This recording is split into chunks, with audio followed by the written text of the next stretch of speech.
अगर हम बात कर लें 15 अगस्त 2021 से पहले की, तो जो भी हमला होता था उसकी मतलब वो जो भी करता था, टीटीपी वाले करते थे, अफ़गान तालिबान की सपोर्ट होती थी या कोई और करता था, लेकिन हम उसकी ज़िम्मेदारी इंडिया पे डालते थे, ठीक है?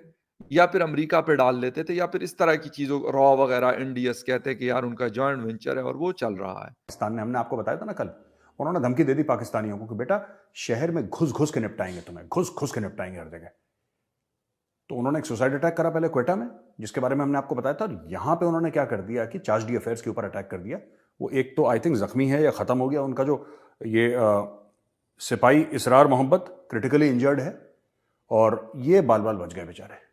तो अभी पाकिस्तान ने बोला कि यार यहां से खाली वाली करवाओ मामला, और बाद में देखेंगे वहां पे क्या। अफगानिस्तान ने रिसेंट पाकिस्तानी एम्बेसी के ऊपर इन अफगानिस्तान अटैक किया है। अगर हम देखें तो उसमें एक गार्ड बहुत बुरी तरह से ज़ख्मी भी हो गया है। क्या रीज़न्स है जो कि अफगानिस्तान ने पाकिस्तानी एम्बेसी पर फ़ौरन से अटैक किया है? अगर हम इसके बरस पीछे जाएं तो अफगानिस्तान शुरू से ही पाकिस्तान का दुश्मन बना हुआ है। क्या रीज़न्स है जो कि वो इंडिया को प्रेफरेंस और पाकिस्तान को बैकएंड पे रखता है कट्टर मुसलमान होने के बावजूद भी, और ये बात कहता है कि पाकिस्तान का अटक तक का एरिया जो हमारा है हमें दिया जाए? क्या रीज़न्स है? क्या सच में उनका एरिया है? क्या फिर कोई एक प्लानिंग है पाकिस्तान के ऊपर हमले करने की? इसके बरक्स अगर हम इंडिया की बात करें तो इंडिया के बहुत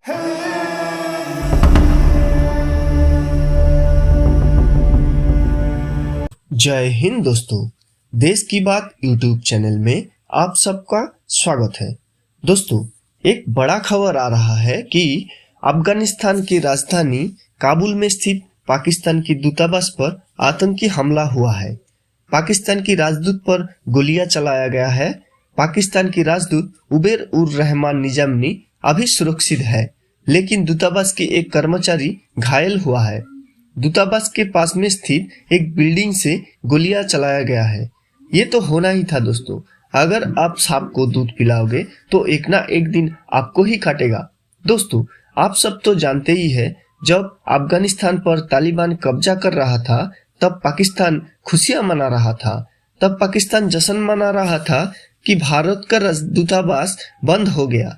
लेकिन दोस्तों, अभी पासा पूरा पलट गया है। अभी भारत का तो दूतावास खुला है, लेकिन पाकिस्तान का दूतावास को बंद करना पड़ा। इसी बात पर पाकिस्तान की मीडिया पर और क्या चर्चा हो रहा है, आइए सुनते हैं।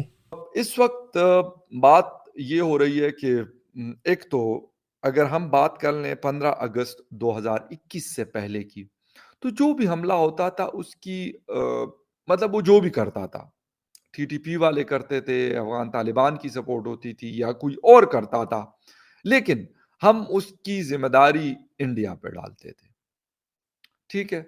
या फिर अमेरिका पे डाल देते थे या फिर इस तरह की चीज़ों रॉ वगैरह इंडियस कहते हैं कि यार उनका जॉइंट वेंचर है और वो चल रहा है। बट तकरीबन 1 साल तक वहाँ पे हिंदुस्तान की प्रेज़ेंस तकरीबन ना होने के बराबर रही।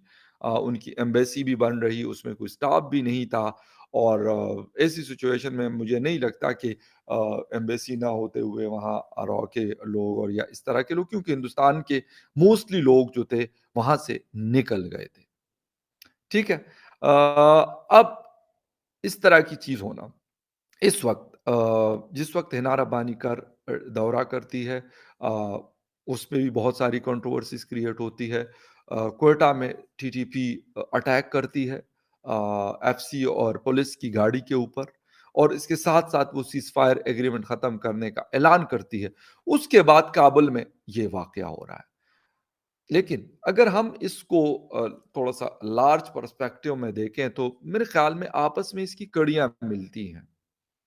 और वो ऐसा है कि जहाँ पे भी सरकार की चीज़ें हैं, एम्बेसी भी यकीनन सरकार के लोग वहाँ पे होते हैं और वहाँ पे सर्व करते हैं, किसी भी कंट्री में हो, इंडिया में हो, पाकिस्तान में हो, बांग्लादेश में हो या दुनिया के किसी भी कंट्री में हो। तो वहाँ पर इस तरह की चीज़ होना मेरे ख़्याल में ये भी एक मैसेज है कि शायद एक थ्रेट क्रिएट किया जाए कि अब पाकिस्तान का survival in Kabul is not possible. ये एक गालिबन मैसेज देने की कोशिश की गई है और जो अटैक किया गया है उबैदुर रहमान निज़ामानी के ऊपर, इसका ये मतलब और सबसे बढ़कर कि ये एम्बेसी के अंदर हुआ है। अगर आप ये कहते हैं कि जी रोड पे जा रहे थे, गाड़ी में थे, तो वहाँ नहीं हुआ। वहाँ पे वो वॉक कर रहे थे और यकीनन शाम के टाइम लोग ज़्यादातर लोग आदी होते हैं वॉक करने के लिए। तो मेरा नहीं ख़्याल कि बाहर कुछ पार्क्स वग़ैरह तो मौजूद है काबुल के अंदर।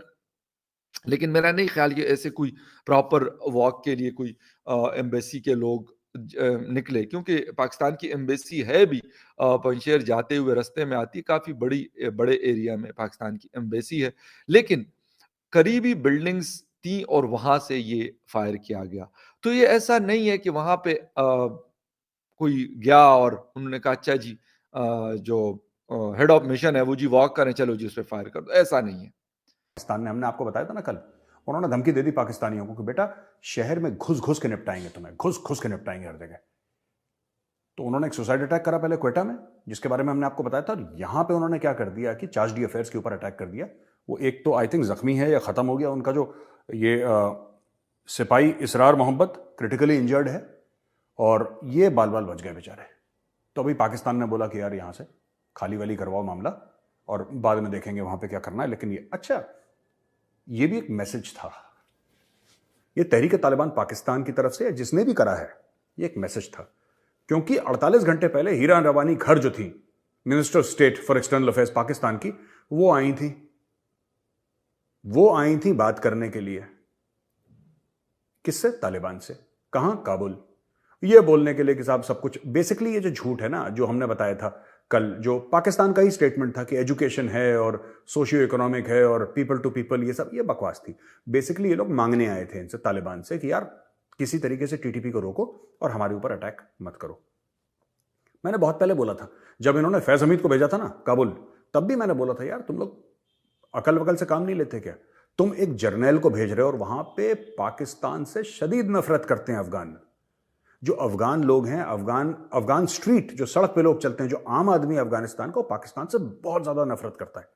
और आपको इतनी अकल नहीं आई, क्योंकि इनको तो लगता है कि इनके भैया सरों पे कोहिनूर हीरे लगे हुए। पाकिस्तानियों को लगता है कि जहां पे भी हम गए हमारा बिल्कुल ऐसे खैर मकदम होगा, जैसे ऐसा वार्म वेलकम होगा हमारा कि आइए आइए साहब, आपके बिना तो हमारा मुल्क चल ही नहीं रहा था। इनके दिमाग में ये सॉफ्टवेयर फिट है। वहां पे तालिबान के दिमाग में एक और सॉफ्टवेयर फिट है। तालिबान ने टाइट कर दिया, ठीक है। और तहरीक तालिबान पाकिस्तान ने अटैक कर दिया। कहां पे? बॉर्डर एरिया पे नहीं, पाकिस्तान के अंदर नहीं, काबुल के बीचों बीच उन्होंने अटैक करा। यानी कि तहरीक तालिबान पाकिस्तान का अफगान तालिबान को पूरा आशीर्वाद हासिल है। आप ये मान के चल सकते हैं, अगर तालिबान के बिल्कुल बीचों बीच वो अटैक कर रहा है और तालिबान कोई एक्शन थोड़ा ना ले रहा है उनके ऊपर। Taliban is not taking any action. Taliban कह रहा है ठोको बेटा ठोको, हम इधर देख रहे हैं, तुम ठोको, तुम खुश हो जाओ, तुम्हें जितने मारने मारो। यही कर रहे हैं ये लोग। तो पाकिस्तानी बेसिकली रहम की भीख मांगने वहां पे गए थे। इस बंदे के ऊपर अटैक हो गया, निजामानी के ऊपर, और अब ये वापस आएगा नहीं आएगा किसी को नहीं पता, क्योंकि ये वापस आएगा, तहरीक तालिबान इसके ऊपर अटैक करेंगे, इसके बदले कोई आएगा उसके ऊपर अटैक करेंगे। They will keep on attacking. ये they have declared all out war against the state of Pakistan. इन्होंने युद्ध की घोषणा कर दी है और बोला कि जहां मिले वहां निपटाओ। हीरा रब्बानी घर को भेजा है। क्यों नहीं गए जी? बिलावल साहब वजीर खारजा हैं, मुकम्मल वजीर खारजा हैं। आपने इसको लाइट लिया अफगानिस्तान को? मुझे बताए ना वो क्या चीजें बैकएंड के अंदर चल रही हैं बिलावल साहब के, जो वो खुद उधर नहीं गए।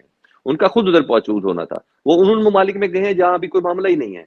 कोई ऐसी खास पेशरफ मुझे नजर नहीं आई यूरोपियन यूनियन के हवाले से। मुझे कोई चाइना के हवाले से उनकी कोई पेशरफ नजर नहीं आई। मुझे कोई पेशरफ नजर नहीं आई उनकी सऊदी अरब के हवाले से। हमारे इमीडिएट हमसाए के साथ हमारा मामला है।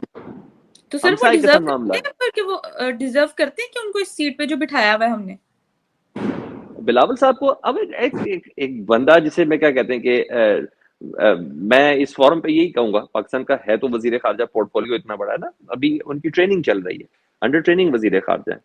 तो बहुत सी चीजें हैं, उनकी इंपॉर्टेंस प्रायोरिटीज इस वक्त पाकिस्तान की बिल्कुल चेंज हुई है। इस वक्त तो सिर्फ सियासत हो रही है। जब पाकिस्तान का वजीर खजाना ही आके ब्रेकिंग देता 10 बजे आके, और फिर वो ऑल प्रोटोकॉल और अलर्ट जारी कर दी कि जी मुझे ब्रेक करनी है, स्क्रीन पर लेके आना। फिर वो कहते हैं पाकिस्तान में तेल की कीमतें अगले 15 दिन भी वही रहेंगी। तो बुरा लगता है। ये तो एक सर्कुलर जारी कर देते तब भी हमें पता चल जाता। तो इसी तरह ही बड़ा नॉन सीरियस है, क्योंकि इस वक्त इश्यूज दूसरे चल रहे हैं पाकिस्तान के अंदर, पॉलिटिकल इश्यूज बहुत ज्यादा चल रहे हैं।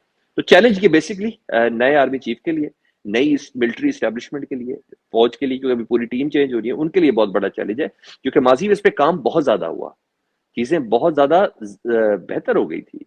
बहुत सी चीजें बेहतर हो गई थी। तो अब डेफिनेटली सर उठाना शुरू किया है, और जारी बात अब स्लीपर सेल्स भी खुल गए हैं जो पाकिस्तान के अंदर काम कर रहे हैं, उनको भी एक्टिव किया जाएगा। तो डेफिनेटली ये सब इस वक्त चल रहा है। ये सूरत हाल गैर मामूली है, आपने ध्यान